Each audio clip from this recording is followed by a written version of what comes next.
కోల్కతాలోని RG Kar medical college and హాస్పిటల్లో జరిగిన పరిణామాలపై ఇండియన్ మెడికల్ అసోసియేషన్ సంచలన నిర్ణయం తీసుకుంది.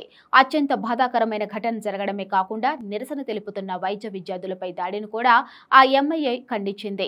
స్వాతంత్ర దినోత్సవం నాడు ఇలాంటి దాడులు జరగడం హేయమైన చర్యగా అభివర్ణించింది.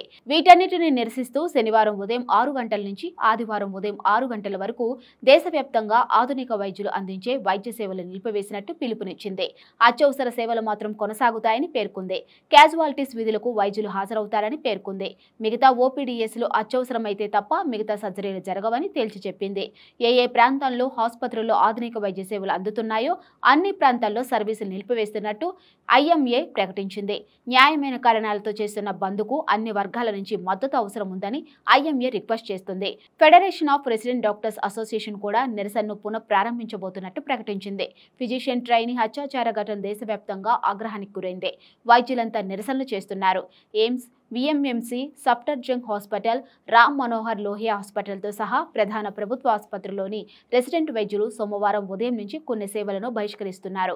వైద్య సిబ్బందికి మెరుగైన భద్రత కల్పించే చట్టాలు చేయాలన్న డిమాండ్తో సమ్మె చేస్తున్నారు. మంగళవారం కేంద్ర ఆరోగ్య మంత్రి జేపీ నడ్డాతో సమావేశమైన తరువాత సమ్మెను విరమించాలని నిర్ణయించినట్టు ఫోర్డా తెలిపింది.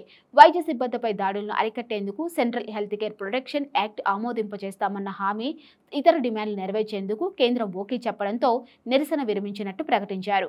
అయితే తమను సంప్రదించకుండా సరైన న్యాయం జరగకుండా ఇలా సమ్మెను విరమించడంపై వైద్యుల్లో ఆగ్రహ నిరసనలు కట్టలు తెంచుకున్నాయి.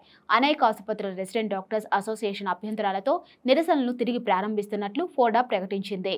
ఈ నిరసనలు సాగుతుండగానే జాతీయ వైద్య కమిషన్ ఏర్పాటు చేసిన టాస్క్ ఫోర్స్ కీలక సిఫార్సులు చేసింది. రెసిడెంట్ వైద్యులకు వారానికి గరిష్టంగా 74 వర్క్స్ అవర్స్, అన్ని మెడికల్ కాలేజీల్లో ఎయిమ్స్ ఢిల్లీ స్థాయి వేతనాలు ఉండేలా సూచనలు చేసింది. అధిక డ్యూటీ వేళలు వైద్యుల ఆరోగ్యం, రోగిపై కూడా ప్రభావం చూపుతుందని పేర్కొంది. వైద్య విద్యార్థుల ఆత్మహత్యలు పెరిగిపోవడంతో ఈ కేసులను సమీక్షించేందుకు టాస్క్ ఫోర్స్ ని ఏర్పాటు చేశారు. కోల్కతా రేప్ కేసులో 12 మంది అరెస్ట్ అయ్యారు. ఆగస్టు 9న ఆర్జీకర్ మెడికల్ కాలేజ్ సెమినార్ హాల్లో ట్రైనీ డాక్టర్ మృతదేహం లభ్యమైంది. మహిళపై అత్యాచారం చేసి ఆపై దారుణంగా హత్య చేసినట్టు నిర్ధారణ అయింది. ఈ మొత్తం వ్యవహారంలో మరుసటి రోజు ఓ అవుట్సోర్సింగ్ ఉద్యోగిని పోలీసులు అరెస్ట్ చేశారు. ఈ కేసు దర్యాప్తు బాధ్యతను సీబీఐకి అప్పగించగా 5 వైద్యులను గురువారం విచారణకు పిలిచారు. ఈ అత్యాచారం కేసులో ఇప్పటి వరకు 12 మందిని అరెస్ట్ చేశారు.